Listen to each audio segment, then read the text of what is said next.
Улсын хурлд гарчсан намын бүлгээс авилга албан тушаалын хэрэгт холбогдолж улсын дээд шүүхээс ял сонсоод байгаа даваагийн цогтоотор гишүүний асуудлыг хуулийн хүрээнд шийдвэрлэх гарц гаргалгаа хайх үүрэг бүхээ ажлын хэсэг байгуулжээ.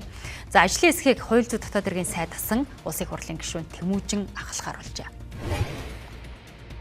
Энэ зөвхөн цогтоотор гишүүний асуудал бас биш ээ. Энэ улсын хурлын халдшгүй гишүүний халдшгүй байдалтай холбоотой, харилцаатай холбоотой ойлгомжгүй хуулиар зохицуулаагүй харилцаа энэ байгаад байгаа хөх. Энэ асуудлыг хэрхэн яаж гарц гаргалгаад хуулийг нийцүүлэх ёстой юм бэ гэдэг л ажлын хэсэг. Тэрнээс хэн нэгэн гишүүнийг авж үлдэхгүй тухай асуудал хуулийн гадуур яриа энд ерөөсөө байхгүй. Гэх мэтээр ингэ зохицуулдаггүй асуудлыг яаж хуулийн гарц гаргалгаа хуульд нийцүүлэх асуудал нь юу вэ гэдгийг Тэмүүжин гишүүнээр ахсан ажлын хэсэг. Зохицуулаад юу юм гэсэн үг юм уу?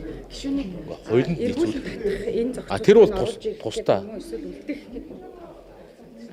Тэр тусдаа асуудал. Ардчилсан намын зүгээс даваагийн цогтоотор гишүүний асуудал нь дан ганц түүнд холбоотой асуудал биш. За нийт гишүүдийн бүрэн эрхтэй холбоотой асуудал хөндөгдөж байгаа гэх байр суурийг илэрхийлсээр байгаа юм аа. За тэгвэл улсын хурлын гишүүд энэ асуудалд ямар байр суурь тавайг тодрууллаа. Улсын хурлын тухай хууль дээр ямар тохиолдолд автоматар тухайн улсын хурлын гишүүний бүрэн эрхэнд дуусах уу? Ямар тохиолдолд бид нар улсын хурлын гишүүд санал хураах уу гэдэг энэ тодорхой заагаад өгсөн байгаа.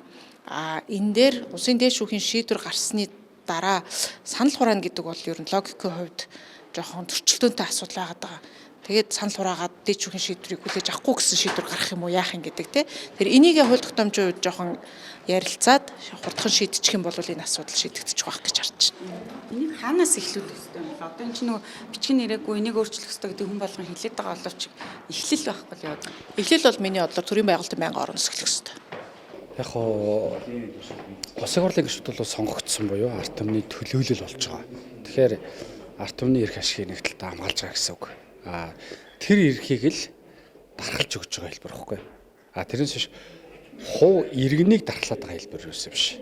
Миний хувьд бол тэр хуулийн нарийн гаргалгааг мэдэхгүй ч гэсэн бас нэг шудраг ёсны төлөө шудраг ажиллаж өдийг хүрч ирсэн хүний хувьд хэлэхэд хурлаар танилцуулаад асуудлыг бол дээд шүүхийн шийдвэрээр нь тэр чигт ингээд дуусгадаг байвал аль талдаа зөв ингэж л бодож байгаа. За энээс болоод их хурлын гишүүний халдшгүй байдал сулрах уу юу гэдэг асуудал заавал гарна.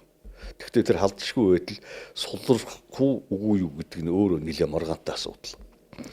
Нэгэнт дээд шүүхийн шийдвэр гарцсан хойно тэрнийг хамгаалж авч үлдэх тал руугаа явбал их хурл өөрөө үндсүүлийн зөрчилд орно. Тэгэхээр энэ бол их хурлын гишүүний халдшгүй байдгийг сулруулж байгаа асуудал биш юм аа. Тэг олон талаас нь л одоо ярилцж байгаа хэлтэй тий.